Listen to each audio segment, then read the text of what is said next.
जय हिंद दोस्तों, मेरा नाम है आर्यन सत्यम। आज हम बात करेंगे उस शख्स की जिसने आजादी के बाद भारतीय रियासतों को मिलाकर अखंड भारत का निर्माण किया था, जिसके सम्मान में दुनिया का सबसे बड़ा स्टैचू बनाया गया है। हम बात कर रहे हैं इस आयरन मैन की नहीं, बल्कि असली आयरन मैन यानी सरदार वल्लभ भाई पटेल की। तो चलिए आपको सरदार पटेल की हर छोटी बड़ी बात से अवगत कराते हैं। सरदार वल्लभ भाई पटेल का जन्म 31 अक्टूबर 1875 में गुजरात के नडियाड में हुआ था। इनके घर के लोग खेती किया करते थे। इनके पिताजी झावेर भाई पटेल किसान होने के साथ साथ फ्रीडम फाइटर भी थे। सरदार वल्लभ भाई पटेल को पढ़ाई का खूब शौक था। उन्होंने लंदन जाकर लॉ की पढ़ाई भी की थी। वो उस टाइम के सबसे तेज तर्रार लॉयर में गिने जाते थे। उनके सामने कोई भी नहीं टिक पाता था। उसके बाद उन्होंने कांग्रेस पार्टी ज्वाइन कर ली।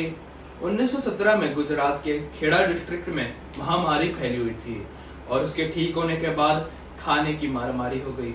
अंग्रेज उसी दौरान वहां पे टैक्स देने पर और जोर डालने लगे, धमकी देने लगे कि अगर टैक्स नहीं दिया तो जमीन छीन लेंगे। ये बात जब वल्लभ भाई पटेल जी को पता चला तो उन्होंने इस आंदोलन का पूरा नेतृत्व किया और इस आंदोलन को सफल कर दिखाया। 1924 में सरदार पटेल को अहमदाबाद म्युनिसिपल कमेटी का प्रेसिडेंट बनाया गया था।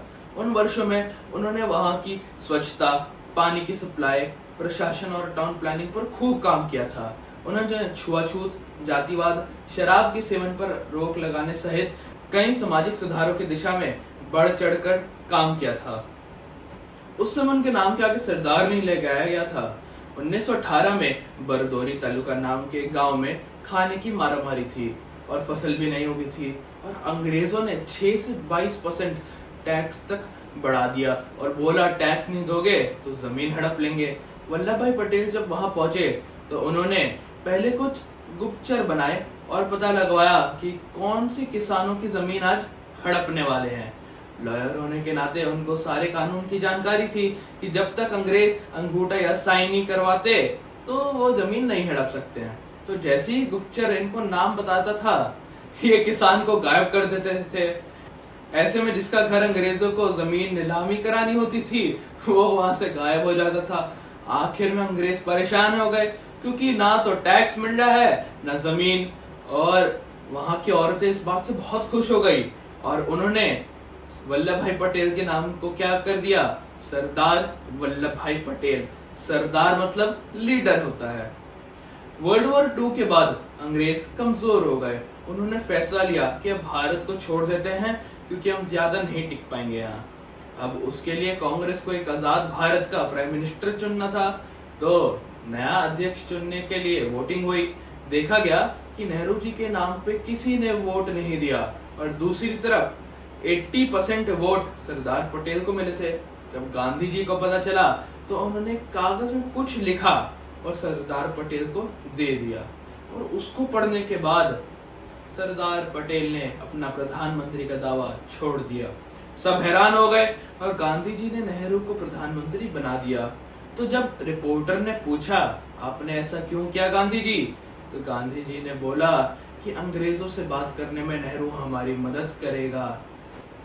आपका क्या विचार है इस पर कमेंट बॉक्स में जरूर बताएं। अब पार्टीशन के समय जब भारत से 2 नए देश बनने वाले थे तो माउंटबेटन ने दोनों देशों से रिप्रेजेंटेटिव बुलवाए। पाकिस्तान से आए जिन्ना और भारत से आए नेहरू। पर जिन्ना का व्यवहार देखकर नेहरू समझ गए कि हमें सरदार पटेल की जरूरत पड़ेगी। जिन्ना इतना जिद्दी था कि हर छोटी छोटी बातों पर तंग कर रहा था। तो अब भारत की तरफ से आए सरदार वल्लभ भाई पटेल। 3 महीने तक खतरनाक बहस हुई। सरदार पटेल ने कहा हम आधा पैसा नहीं करेंगे, रिसोर्सेस नहीं करेंगे, 80% हमारे पास, 20% तुम्हारे पास रहेगा। अगर और चाहिए हमारा कर्जा तुम्हें चुकाना पड़ेगा। जिन्ना इतने में ही डर गया। जिन्ना बोला चलो आईबी यानी इंटेलिजेंस ब्यूरो तो आधा कर दो। सरदार पटेल ने बोला देश का बंटवारा हो रहा है, राजों का नहीं, क्योंकि अगर जिन्ना के हाथ आईबी लग जाता वो हम पे हमला करवाने में सफल हो जाता। सरदार पटेल जिन्ना को समझ गए थे। भारत को 75 करोड़ देना था पाकिस्तान को, जिसमें 20 करोड़ दे चुका था। 50 करोड़ देना था, परंतु जिन्ना उसको आतंकवादी हमलों में इस्तेमाल करने लगा। तो जब गांधी जी को बताया गया इस बारे में, गांधी जी ने कहा पैसे दो वरना मैं अनशन करूंगा। तो उन्होंने गांधी जी को समझाया और बोला ठीक है दे दूंगा। और उसी दौरान दंगे बढ़ गए, मासूमों की जान जाने लगी। सरदार पटेल बोले जो दंगा कर रहा है उसको सीधा गोली मारो, मैं दिल्ली को दूसरा लाहौर नहीं बनने दे सकता। सरदार पटेल साम दाम दंड भेद ये चारों पर विश्वास रखते थे। जोधपुर के राजा हनुमंत सिंह थे, वो अपनी सारी रियासत पाकिस्तान को देने वाले थे।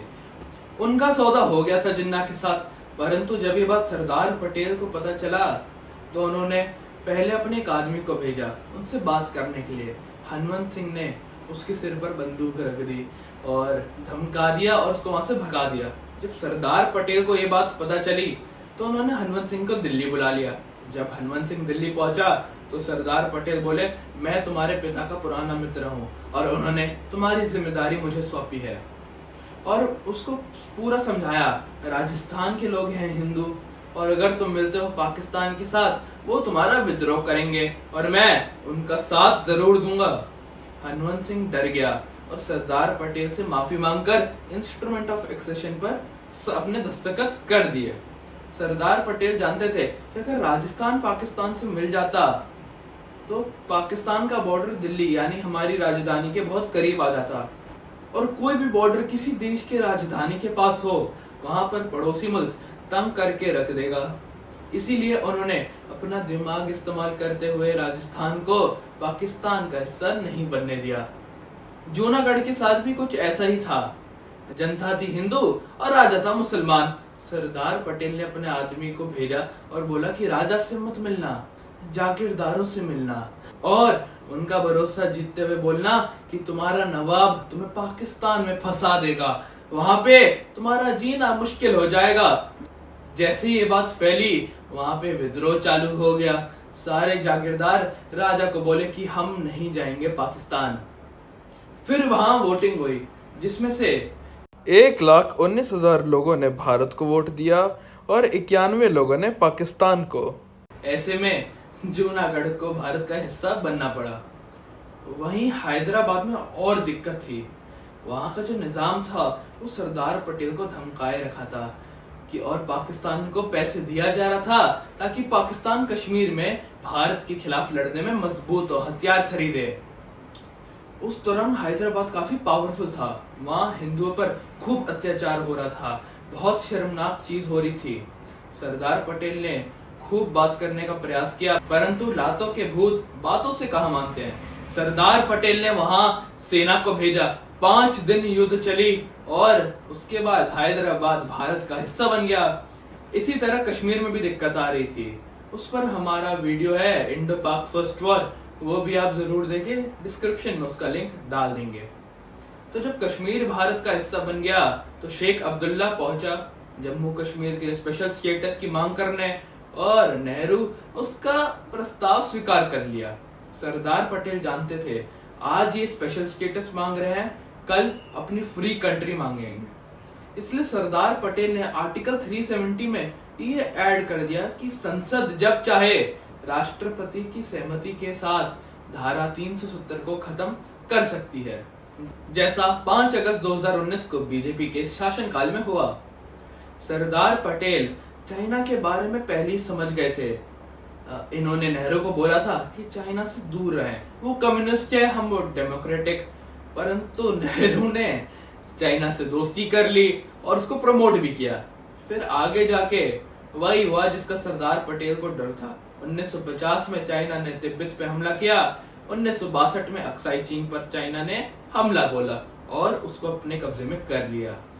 आज भी चाइना इसी प्रयास में रहता है कि लद्दाख या अरुणाचल को अपना हिस्सा बनाए। चाइना इसी चक्कर में रहता है कि हमें वीटो पावर ना मिल जाए। 15 दिसंबर 1950 को सरदार वल्लभ भाई पटेल का देहांत हुआ। इसी के साथ हिंदुस्तान ने अपने उस युग पुरुष को खो दिया जिसने दिन रात करके भारत को एक सूत्र में पिरोया था। ये प्रधानमंत्री नहीं थे पर उससे बढ़कर थे। बोला जाए तो ये बाहुबली थे, राजा नहीं थे, परंतु सबके नजरों में ये ही असली राजा थे। आज के लिए बस इतना ही। जय हिंद, जय भारत।